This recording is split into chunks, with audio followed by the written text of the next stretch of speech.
Diplomatic sources say a draft resolution for the Monday vote has been watered down. The U.S. circulated a draft following Pyongyang's sixth and most powerful nuclear test. It included an oil embargo, a ban on textile exports, and an asset freeze and travel ban on leader Kim Jong-un. But according to diplomatic sources, a new draft will no longer impose a total ban on oil exports to the north. Instead, it's opting for reduced exports. The revision is apparently meant to appease both China and Russia, who called for dialogue over sanctions. Both the veto-holding countries export oil to North Korea and have opposed an oil embargo, saying it would seriously impact people's lives. In order for a resolution to be adopted by the 15-member UN Security Council, 9 votes are needed without a veto. UN diplomats say there could be more revisions before the vote takes place. On Monday, Pyongyang issued a statement through its state-run media. It called the resolution illegal and unlawful. It also said if the harsher sanctions are passed, it will, quote, make absolutely sure the U.S. pays due price. The U.S. military says pilot error caused the crash of an Osprey aircraft in southern Japan last December.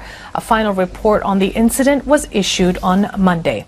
The aircraft was taking part in a fueling exercise when its propeller hit a fuel hose. It crashed into shallow water and was badly damaged. All 5 crew members were rescued. Japan's defense ministry says it has received the U.S. forces' final report. It says bad weather played a factor in the Osprey pilot's ability to keep the aircraft stable. It added the pilot was using excessive speed and came too close to the tanker plane conducting the refueling, causing the accident. Okinawa's vice governor met with the head of U.S. forces but said the explanation lacked compassion. I am not satisfied with the explanation from the U.S. forces, and there was no official apology either. We were merely told that the accident happened because of the pilot's poor skills and that there was nothing wrong with the aircraft itself. In a statement, U.S. forces said it was a regrettable incident and they intend to continue safe flight operations in support of the alliance with Japan. The aircraft have been involved in a number of incidents over the years. Last month, an Osprey was forced to make an emergency landing at an airport in southwestern Japan. Also in August, another Osprey crashed during training off Australia, killing 3 crew members. An independent Japanese lawmaker has returned from a trip to North Korea. During his 5-day visit, Antonio Inoki says he met with the vice chairman of the Workers' Party, who is a close aide of Kim Jong-un. Inoki says the aide spoke to him about the country's nuclear and missile programs. He told me that Pyongyang will continue development and make its utmost efforts to fulfill its ultimate goal. Before his trip, the wrestler-turned-politician said he was heading to the north as part of an effort to build world peace through sports. German Chancellor Angela Merkel says her country is willing to be part of diplomatic efforts to end Kim Jong-un's nuclear and missile programs. She highlighted the talks that led to Iran's nuclear deal as one way forward. Merkel told a German newspaper that Europe, and especially Germany, should be prepared to play an active role in resolving the North Korean crisis. Germany was part of the negotiations that led to a 2015 deal among Iran and 6 world powers.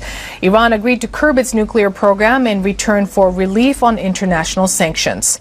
The Chancellor's comments come amid growing concerns in Europe that North Korea is developing ballistic missiles that could strike the region. Merkel has reportedly called for a diplomatic solution to the issue while backing tighter sanctions on Pyongyang. While Hurricane Irma has been downgraded to a Category 1, it's still battering Florida with high winds and heavy rains. More than 3 million people are without power. An evacuation order for 6 million people still in effect. Even after being downgraded, the storm is still delivering winds reaching up to 135 kilometers per hour. Strong winds can be seen toppling construction cranes and swaying skyscrapers. Roads in the city of Miami and elsewhere in southern Florida are flooded due to rain and high tides. Tens of thousands are taking refuge in emergency shelters. Irma is one of the most powerful hurricanes to ever hit the area. On Sunday, U.S. President Donald Trump declared it a major disaster, allowing states to access emergency funding. Irma reportedly killed at least 27 people on the Caribbean islands, including St. Martin, before reaching Florida.